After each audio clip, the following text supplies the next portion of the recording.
আমি Minerva teaching মেডিজি ক্লাসে আমি আজ পঞ্চম শ্রেণীর বাংলা ব্যাকরণের স্পর্শবর্ণ সম্পর্কে বলছি। আচ্ছা, স্পর্শবর্ণ সম্পর্কে জানতে গেলে আমাদের প্রথমে আগে গোড়ার দিকে যেতে হবে, যেখানে বর্ণ কাকে বলে সেটা আপনারা তাদের একটু আগে বুঝিয়ে দিই, বর্ণটা কাকে বলে। আচ্ছা, মুখের আওয়াজ বা শব্দকে আমরা কি বলছি? ধ্বনি। মুখে যখন আওয়াজ বা শব্দ করছি তখন সেগুলো হচ্ছে ধ্বনি। যেমন ক, অ, চ, এগুলো কি হচ্ছে? এক একটা ধ্বনি। কিন্তু এই ধ্বনিগুলোকে যখন আবার লিখছি, আমরা যখন কোনো জায়গায় লিখছি, কয়ের যে মাত্রাটা দিচ্ছি, কয়ের যে আকারটা আমরা দিচ্ছি, অ দিচ্ছি, চ দিচ্ছি, সেগুলো হচ্ছে কি এক একটি বর্ণ। এভাবে ধ্বনি এবং বর্ণ আমরা প্রকাশ করি। ধ্বনিকে মুখের আওয়াজে প্রকাশ করি আর বর্ণকে আমরা লিখিতভাবে বা লিখে প্রকাশ করি। আচ্ছা, এরপর দেখবেন দ্বিতীয় নম্বর পয়েন্টে হচ্ছে বর্ণমালা। আমাদের বাংলা বর্ণমালায় কতগুলো বর্ণ আছে? মোট 50টি বর্ণ।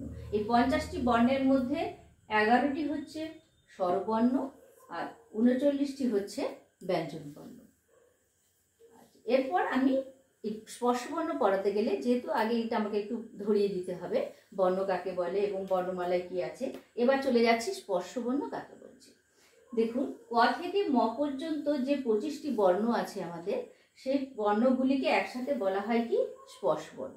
কারণ এগুলিকে স্পর্শবর্ণ বলার কারণ আছে নিশ্চয়ই। সেই কারণটা কি না, এই বর্ণগুলি উচ্চারণের সময় আমাদের জিহ্বার অগ্রভাগ আমাদের মুখগহ্বরের মানে মুখের ভেতরে কোনো না কোনো স্থানকে স্পর্শ করে উচ্চারিত হয় বলে এদেরকে বলা হয় স্পর্শবর্ণ।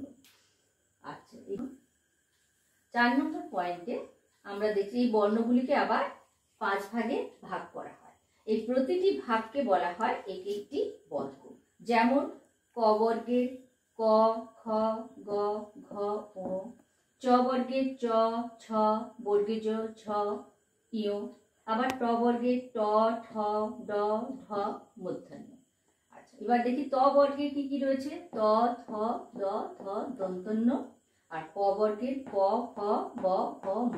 এই 25টি বর্ণ রয়েছে স্পর্শবর্ণের এবং প্রতিটি এই 25টি বর্ণকে আমরা 5 ভাগে ভাগ করি আর প্রতিটি ভাগকে বলা হয় এক একটি বর্গ।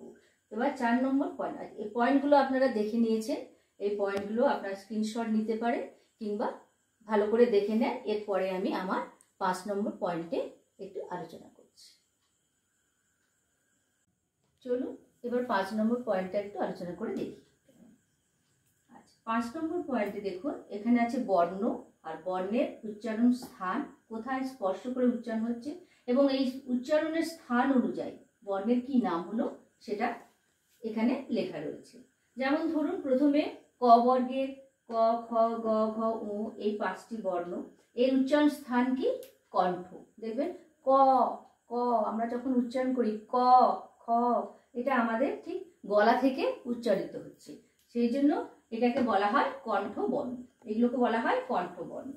এরপরে হচ্ছে চ, ছ, বর্গে জ, ঝ, ঞ। এগুলো কি?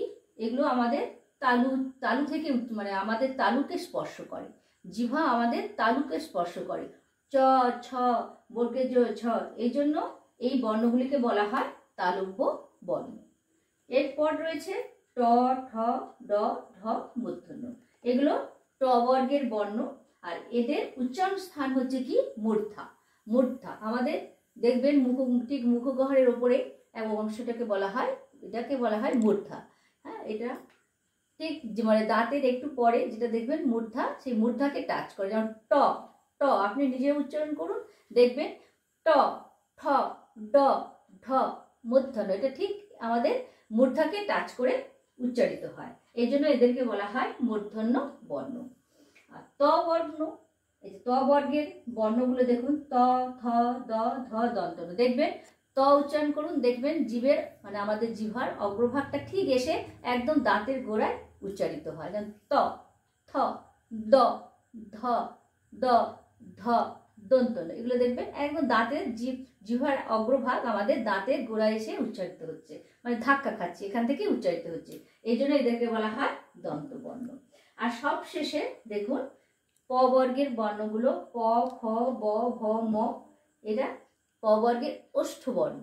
যেমন আমাদের দেখুন ঠোঁট দিয়ে কি সুন্দর করে উচ্চারিত হবে, প, ফ, ব, ভ, ম, এগুলো সব ঠোঁট বা ওষ্ঠ। যেদিকে ঠোঁট আমরা মুখে এমনি বলি, কিন্তু এদের মানে শুদ্ধ ভাষা যাকে বলে সেটা হচ্ছে ওষ্ঠ। সেই জন্য এর উচ্চারণ স্থান হচ্ছে ওষ্ঠ, আর উচ্চারণ স্থান অনুযায়ী বর্ণের নাম হচ্ছে ওষ্ঠ বর্ণ। আশা করছি আপনাদের এই চার্টটা ভালো লাগবে। আমি যেভাবে লিখিয়ে দিয়েছি বাচ্চাদের পড়াতেও আপনাদের সুবিধা হবে, আপনারা নিশ্চয়ই ভালো করে বুঝতে পেরেছেন। আচ্ছা, চ্যানেলটা যদি ভালো লাগে তাহলে আপনারা লাইক করবেন, শেয়ার করবেন আর সাবস্ক্রাইব করবেন, যাতে আমার নতুন নতুন নোটিফিকেশানগুলো পেতে পারেন।